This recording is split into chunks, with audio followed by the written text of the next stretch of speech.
Congress party అసత్య ప్రచారాలు చేసి అధికారంలోకి వచ్చిందన్నారు మాజీ మంత్రి వేముల ప్రశాంత్ రెడ్డి.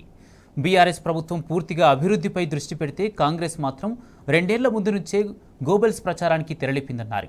ప్రజలకు మాయమాటలు చెప్పి ఓట్లు వేయించుకున్నారని విమర్శించారు. సీఎం రేవంత్ రెడ్డి ప్రజా దర్బారాన్ని పెట్టి ఒక్కసారి మాత్రమే పాల్గొన్నారన్నారు. ప్రస్తుతం ఎంతో దూరం నుంచి అవస్థలు పడుతూ వచ్చే ప్రజలు అధికారులకు మాత్రమే వినతి పత్రాలు ఇచ్చి వెళ్తున్నారన్నారు. ఇక బాల్కొండ నియోజకవర్గ బీఆర్ఎస్ విస్తృత స్థాయి సమావేశంలో పాల్గొన్న వేముల కాంగ్రెస్ అవకాశవాద రాజకీయాలను ప్రజల్లోకి తీసుకెళ్లాలని పిలుపునిచ్చారు. సార్లు ఎమ్మెల్యేగా పనిచేసి మూడవసారి గెలవడం, అది రాష్ట్రంలో ఒక విధమైనటువంటి వాతావరణం ఏర్పడిన సందర్భంలో గెలవడం చాలా గొప్ప విషయం. ఇది ఎంత ఈజీగా జరిగే పని కాదు. ఇంతమంది అన్నలు, తమ్ముళ్ళు, అక్కలు, చెల్లెళ్ళు నాకున్నారు కాబట్టే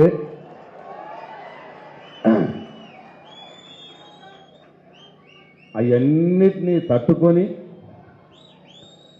ఇవాళ మనం గెలిచినాం. మనం గెలుపు మామూలు గెలుపు కాదు. సరే, ఒక బాధ ఉన్నది. తెలంగాణలోని ఉన్నటువంటి వనరులను, ఉద్యోగాలను, సంపదను, నీళ్లను తరతరాలుగా దోచుకోబడుతున్న సందర్భంలో ప్రత్యేక రాష్ట్ర ఏర్పాటే ఏకైక పరిష్కారం. దీనికి మన రాష్ట్రం మనకైతే తప్పితే మనకు బతుకు లేదు అని చెప్పి ఒక్కడిగా బయలుదేరి 14 సంవత్సరాలు అవిశ్రాంతమైన పోరాటం చేసి మన తెలంగాణ రాష్ట్రాన్ని సాధించిన వ్యక్తి ఇవాళ తెలంగాణ రాష్ట్రాన్ని సాధించి పెట్టిన వ్యక్తి మళ్ళీ ముఖ్యమంత్రిగా ఈ తెలంగాణ రాష్ట్రాన్ని దేశంలోనే అనేక రంగాల్లో నంబర్ 1 రాష్ట్రంగా నిలబెట్టినటువంటి వ్యక్తి, నిలబెట్టినటువంటి పార్టీకి దక్కవలసినటువంటి గౌరవం దక్కలేదే అన్న బాధ మనందరి మనసుల్లో ఉన్నది. కేవలం 1.8% ఓట్లతో మాత్రమే మనం అధికారం కోల్పోయాం. ప్రజలు మననేదో పక్కకు పెట్టలే. 39 ఎమ్మెల్యేలను గెలిపించినారు. 119లో అంటే 3వ భాగం ఎమ్మెల్యేలను గెలిచినాం. ధర్మ పోరాటం చేసి గెలిచిరా వాళ్ళు. ఉన్నాయి లేని అన్న అబద్ధం ప్రచారాలు చేసిరాలు. సంవత్సరం 2 సంవత్సరాల నుంచి పెట్టిర్రు. మేము కనిపెట్టలేకపోయినాం. మాదో పిచ్చిమాలోకం తిరిగా మా పిసా డెవలప్మెంట్ రోడ్ అయిరా, బ్రిడ్జ్ అయిరా, వడ్లు చెక్ డ్యామ్లు కట్టురా, వడ్లు చోకుర్రా, అట్రా ఇట్లా ఇదే పిసైంది మనకి. వాళ్ళు పొలిటికల్ పని చేసిరు వాళ్ళు 2 ఏళ్ల నుంచి. మనం పసి కట్టలే.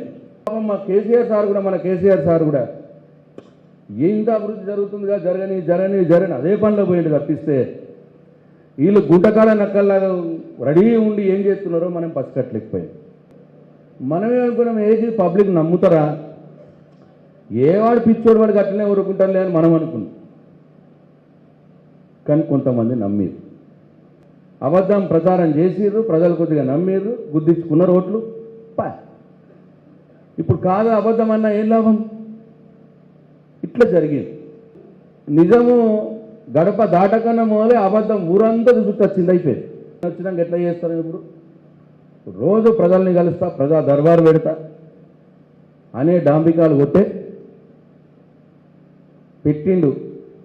ప్రజా దర్బారు పెట్టి ఒక్కరోజుకే మాయమైంది. ఇక లేడు, పక్కకు కూడా వస్తలేడు. ఇప్పుడు ఒకటే రోజు ప్రామిస్, 2వ రోజు డిప్యూటీ సీఎం తోటి తీపించుకున్నాడు ప్రజా దర్బార్లో. ఆయన ఒక్కరోజే మాయమైపోయింది ఆయన. ఇక తర్వాత సీతక్కను వాళ్ళు వీళ్ళు 3-4 మంత్రులు పెట్టిండు ఒక 3-4 రోజులు. 4 రోజులు అయినాక ఆలు మాయమైపోయారు. ఇప్పుడు ప్రజల బతికేందంటే పొద్దుగాల ఊళ్ళకి వెళ్ళి 5 గంటలుగా లేచి బస్సులో పడి చచ్చి వచ్చి లైన్లో నిలబడి మళ్ళీ అధికారులకు ఇచ్చిపోతున్నారు పేపర్. రోజు మన వారం కలెక్టర్ ఆఫీస్లో ప్రజావాణి ఎట్లా జరుగుతుందో గట్ట జరుగుతున్నది ఇప్పుడు ప్రజా దర్బార్. నేను ఈ వేదిక నుంచి అడుగుతా ఉన్నా గౌరవ ముఖ్యమంత్రి రేవంత్ రెడ్డి గారిని, కేసీఆర్ ప్రజల్ని కలుస్తలేడు, నేను ప్రజా దర్బార్ పెట్టి రోజు ప్రజల సమస్యలు వింటా అన్న నువ్వు ఇప్పుడు ప్రజా దర్బార్లో నువ్వు ప్రజల్ని కలుస్తున్నావా లేదా? దీనికి సమాధానం చెప్పాలి. కేసీఆర్ అనుకుంటుండు రుణమాఫీ చేస్తే ఆయన కోట్లు పడతాయని, కానీ నేను 2 లక్షలు చేస్తా నా కోట్లు వేయరు అన్నాడు. ఓటు గురించి కూడా మాట్లాడింది మీరు చూసి. ఇగో ఇది మనం ప్రజల్లోకి పోవాల్సిన అవసరం ఉన్నది.